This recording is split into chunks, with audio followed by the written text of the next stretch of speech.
Speaker. The Honourable Phil Goff. Mr. Speaker, when Jonathan Coleman got to his feet, I thought he was going to get up and apologise for the appalling failures in the two portfolios that he's responsible for in this House. The first portfolio, Mr. Coleman, is defence. You know, in 12 short months, you've achieved the lowest morale ever in the New Zealand Defence Force, on record in their own surveys. The loss of 1,000 skilled, experienced and qualified service personnel from the armed forces, to the extent that we've got to get Aussie sailors to put our new ships to sea out from Devonport in his own electorate. He'd know that. And we've seen the worst ever attrition in the rate of the Defence Force, over 21%. But I want to talk about his other failures. His failures in the area of being State Services Minister. Because last Friday, we saw the biggest ever release of confidential information, the biggest ever breach of privacy in the history of this country.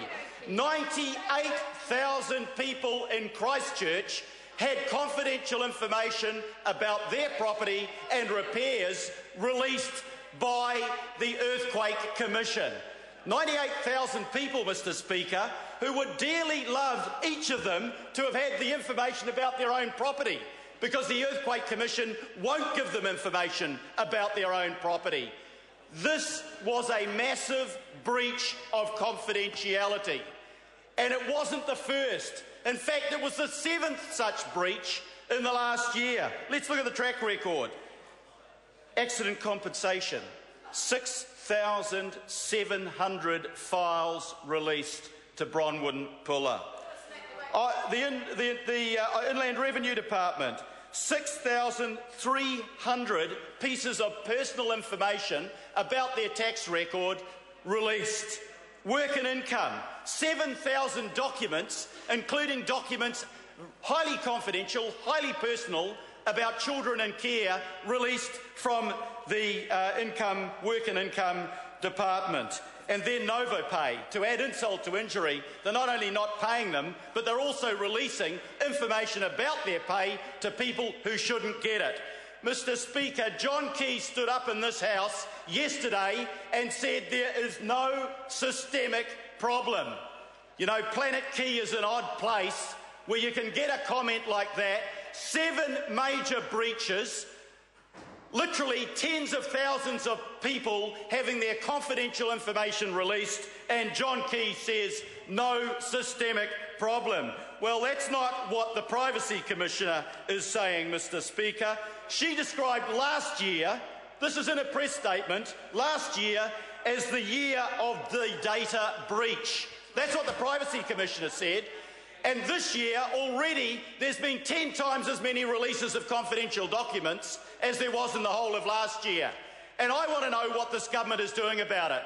Why is no action being taken to protect private information about individuals? You know, Colmar Brunton did a poll, and they found that 2/3 of New Zealanders did not trust their information to be kept confidential by government agencies. This government is responsible, but this government is pretending not to be accountable and is not accountable. And why is that? Because ministers themselves have been complicit with the release of personal information. Paula Bennett misused her ministerial powers to release information taken from their personal files of 2 beneficiaries who had had the temerity to criticise her policies. Beware, New Zealanders. This is a government with ministers that will delve into their personal files and release it publicly. And when she was censured by the Human Rights Commission about that, she said she disagreed with their view and she wouldn't rule out doing it again. And then we've got Judith Collins. You know, ACC released wrongly 6,700 files, and then Judith Collins' office released the name, not released but leaked the name of the person they had sent it to wrongly, Bronwyn Puller. And when Bronwyn Puller got an advocate in by the name of Michelle Bogue, President of the Labor Party, to speak on her behalf, the emails that Michelle Bogue sent to the minister were also leaked. You know what she said, and I'll finish with this, Mr. Speaker? Quote, when you can't send a communication to a government minister... Order. I apologise to the member. A point of order. A point of order. I don't believe that Michelle Bogue is the leader of the the Labor Party. And I'm sure it was a slip of the tongue, but it's debatable. It's not a valid point of order. Shouting. The member. Finish my last sentence, Mr Speaker. This is what Michelle Bogue said, the former President of the National Party. When you can't send a communication to a government minister without fearing that the privacy of that communication is going to be breached, that's very, very dangerous. That's the quote. That's what she said about her own party. Member's time has expired. Nikki Wagner. Thank you very much, Mr Speaker.